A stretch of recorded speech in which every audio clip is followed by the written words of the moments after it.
नमस्कार। 4 PM news network में आपका हार्दिक स्वागत है। देखिए, मोदी जी ने एक नारा दिया था, कांग्रेस मुक्त भारत, और मेरे ख्याल से उसमें कांग्रेस के बजाय 2024 के चुनाव से पता चल रहा है कि मोदी जी जाने से पहले भारतवर्ष को भाजपा मुक्त भारत बनाना चाह रहे हैं। क्योंकि जिस प्रकार की दुर्दशा भारतीय जनता पार्टी की पिछले 10 साल में की गई है और जिस प्रकार से भारतीय जनता पार्टी की छवि, जो कि अटल बिहारी वाजपेयी ने और LK आडवाणी ने और बाकी लोगों ने बनाई थी, उसको जिस प्रकार से ध्वस्त किया गया है, जिस प्रकार से यह बताया गया है कि देश के अंदर ऐसी भी सत्ता आ सकती है जो पूर्ण रूप से तानाशाही से प्रेरित हो, जिसमें लोकतांत्रिक भावनाओं और मूल्यों का कोई स्थान न हो, जिसमें मर्यादाओं का कोई ध्यान न हो, जो नाम तो मर्यादा पुरुषोत्तम श्री राम का ले, लेकिन जो मर्यादाओं का पालन न करे। ऐसा शासन 10 साल के अंदर हमने देखा। अब इस 10 साल के शासन में गुजरात लॉबी के अमित शाह जी ने और माननीय मोदी जी ने जिस प्रकार की सरकार दी, बाकी सभी राज्यों के अधिकारों का हनन किया। गुजरात के लिए एक अलग प्रकार का ट्रीटमेंट दिया और बाकी क्षेत्रों के लिए, बाकी राज्यों के लिए अलग प्रकार का ट्रीटमेंट दिया। सारा इंडस्ट्रियलाइजेशन, सारा उद्योग हर प्रदेश से लाकर गुजरात में लगाया गया। किसी भी प्रदेश में कोई विकास का काम हुआ तो उसमें गुजरात के लोगों को प्रथम स्थान दिया गया और दूसरे राज्यों को हिंदू मुसलमान के नैरेटिव में उलझा दिया गया। उनको डेवलपमेंट के रास्ते पे न ले जाकर सारा डेवलपमेंट गुजरात के लिए और बाकी चीजें बाकी प्रदेशों में उन्होंने किया। एक नारा जो उन्होंने दिया, डबल इंजन सरकार और सिंगल इंजन सरकार। वास्तविकता में सिंगल इंजन सरकार और डबल इंजन सरकार की भावना लोकतंत्र में ही गलत भावना है। ये जो आइडिया ऑफ इंडिया है, इसके खिलाफ है। ऐसी बात आपने 10 साल से पहले कभी नहीं सुनी होगी। ये आपने कांग्रेस के जमाने में भी नहीं सुनी होगी। जब भारतीय जनता पार्टी की सरकार भी रही अटल जी की 7-8 साल, उसमें भी नहीं सुनी होगी, क्योंकि ये लोकतांत्रिक मूल्यों के खिलाफ है। अगर तमिलनाडु के लोग चाहते हैं कि वहां पेरियार को मानने वाले सत्ता में आए और वो केंद्र सरकार में बैठी भारतीय जनता पार्टी के विरुद्ध भावना रखने वाले लोग हों, कहीं अम्बेडकराइट्स अगर सत्ता में आना चाहते हैं और भारतीय जनता पार्टी के जो केंद्र सरकार है उससे अलग अपना रुख रखना चाहते हैं, या बंगाली चाहते हैं कि उनका क्षेत्रीय दल TMC वहां शासन में रहे, या बिहार के अंदर JDU और RJD रहे अपनी क्षेत्रीय अस्मिता और भावना के अनुरूप, आंध्र प्रदेश में TDP रहे, तेलंगाना में BRS या कांग्रेस रहे, तो इसमें परेशानी क्या है? केंद्र सरकार को एक पिता के रूप में काम करना चाहिए, अभिभावक के रूप में काम करना चाहिए और सभी क्षेत्रीय अधिकारों और सभी क्षेत्रीय भावनाओं का सम्मान करते हुए सबका साथ देना चाहिए। तो ये कांग्रेस मुक्त भारत बनाते बनाते ये भारतीय जनता पार्टी मुक्त भारत 2024 में ही बन जाएगा, ऐसा हमने नहीं सोचा था। आज के तारीख में भारतीय जनता पार्टी इतनी अलग थलग पड़ गई है, या भारतीय जनता पार्टी तो नहीं लेकिन मोदी जी और अमित शाह इतने अलग थलग पड़ गए हैं कि भारतीय जनता पार्टी खुद के नेता भी उनके साथ खड़े होने के लिए तैयार नहीं है, और कोई विपक्षी दल का नेता भी अगर उनके साथ आज खड़ा है तो केवल इसलिए खड़ा है कि उन्होंने प्री पोल अलायंस किया है और अभी वो जनता को ये नहीं दिखाना चाहते कि प्री पोल अलायंस करके वो तुरंत अलग चले गए और इंडिया अलायंस के साथ चले गए, केवल आज इसलिए साथ खड़े हैं। लेकिन उनकी जो असली रणनीति है वो ये है कि पहले तो भारतीय जनता पार्टी ये डिसाइड कर ले कि उनका संसदीय दल का नेता कौन होगा। मोदी जी चाहते हैं वो हों, लेकिन जिस प्रकार उन्होंने शिवराज सिंह चौहान, वसुंधरा राजे, येदियुरप्पा, योगी जी, सब लोगों को परेशान किया है पिछले 10 साल के अंदर, उन्होंने किया है या अमित शाह ने किया है।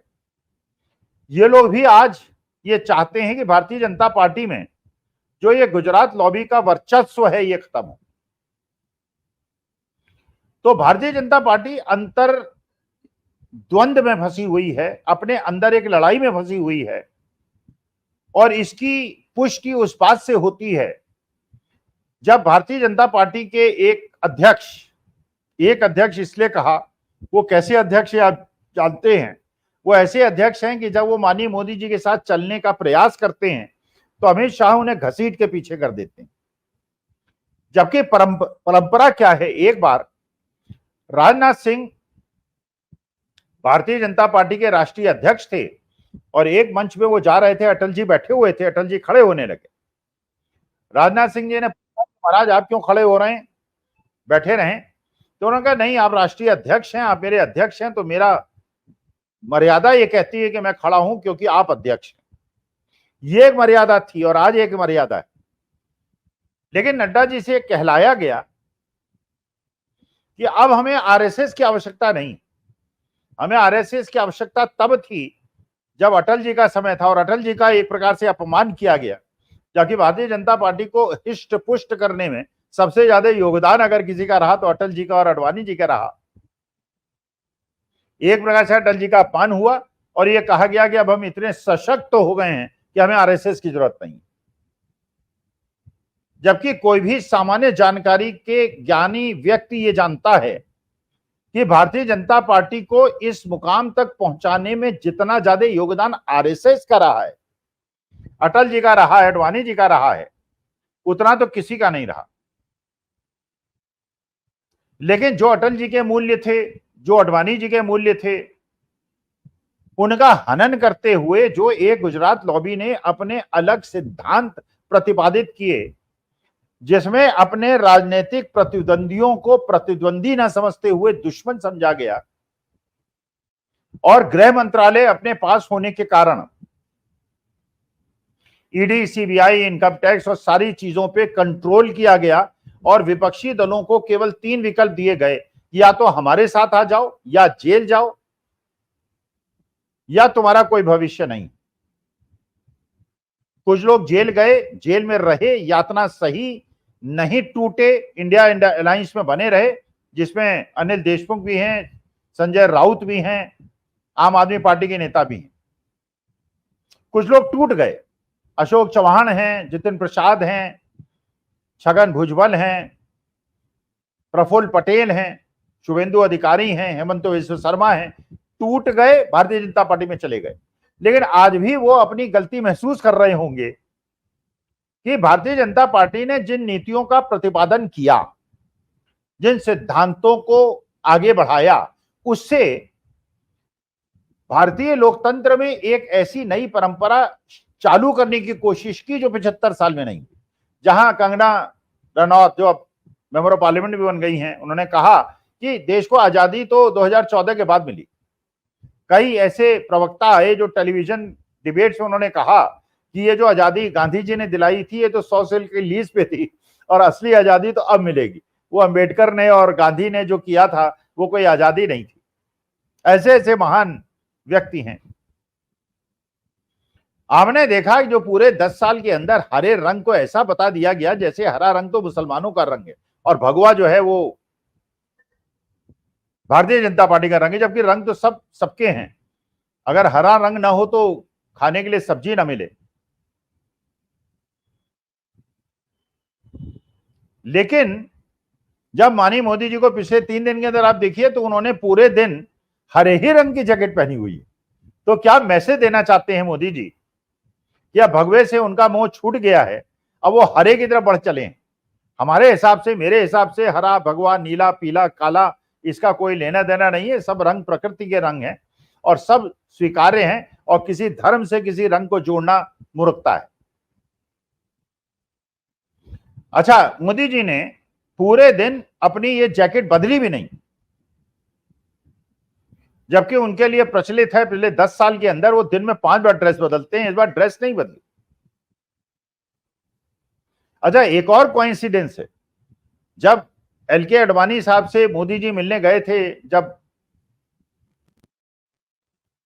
2014 के चुनाव की बात हुई थी, तो उन्होंने उस समय अडवाणी जी ने हरे रंग की जैकेट पहनी हुई थी। इसका मतलब यह है कि एक प्रेसिडेंस था कि जो हरे रंग की जैकेट पहनता है वो मार्गदर्शक मंडल में चला जाता है, और इस बार मोदी जी ने हरे रंग की जैकेट पूरे। तो क्या इससे ये मैसेज मिल रहा है कि मोदी जी ने ये मान लिया है, ये ठान लिया है कि अब उनका मार्गदर्शक मंडल जाने का समय आ गया है, और वैसे भी आ गया है, क्योंकि अब 74 साल के हो गए, 1 साल के बाद 75 के हो जाएंगे, और उनके खुद के संविधान के अनुसार भारतीय जनता पार्टी में 75 साल के बाद लोग मार्गदर्शक मंडल में चले जाते हैं। तो भारतीय जनता पार्टी के अंदर जिस प्रकार शिवराज सिंह चौहान बहुत ज्यादा एक्टिव हैं, फडणवीस साहब ने महाराष्ट्र के अंदर अपना पद से हटने की इच्छा जता दी है, एकनाथ शिंदे के लोग उद्धव ठाकरे के संपर्क में हैं, अजीत पवार के लोग शरद पवार के समर्थन ढूंढ रहे हैं, महाराष्ट्र की सरकार गिरने वाली है, हिमाचल प्रदेश की सरकार बच गई है। तो मुझे ऐसा लग रहा है कहीं ऐसा तो नहीं है जो नारा दिया था मोदी जी ने कांग्रेस मुक्त भारत बनाने का, कहीं भारतीय जनता पार्टी मुक्त भारत बनाने का शुरुआत तो नहीं हो गई है, और ऐसी स्थिति तो नहीं पैदा हो गई है कि अगले चुनाव तक भारतीय जनता पार्टी भारतीय पृष्ठभूमि से तिरोहित हो जाएगी। इसलिए कि बिना हिंदू मुसलमान के भारतीय जनता पार्टी का, जो मोदी जी की भारतीय जनता पार्टी, उसका काम नहीं चलेगा। और चंद्रबाबू नायडू और नीतीश कुमार वो लोग हैं, बल्कि चंद्रबाबू नायडू ने तो अपने घोषणा पत्र में कहा है वो 4% रिजर्वेशन मुसलमानों को देंगे। तो ये जो पूरी स्थिति है, ये हिंदू मुसलमान छोड़ नहीं पाएंगे, वो हिंदू मुसलमान सहन नहीं कर पाएंगे। तो एक वोट बैंक बनाया था हिंदुत्व का, वो भी टूट जाएगा। हिंदुओं ने महाराष्ट्र के डिसाइड कर लिया उद्धव ठाकरे को देंगे। भगवान श्री राम जहां जहां गए थे वो सारी जगह, चाहे अयोध्या हो, चाहे रामेश्वरम हो, चाहे नासिक हो, वो सारी की सारी इंडिया अलायंस जीती है। इसका माने भगवान श्री राम ने भी साथ छोड़ दिया है।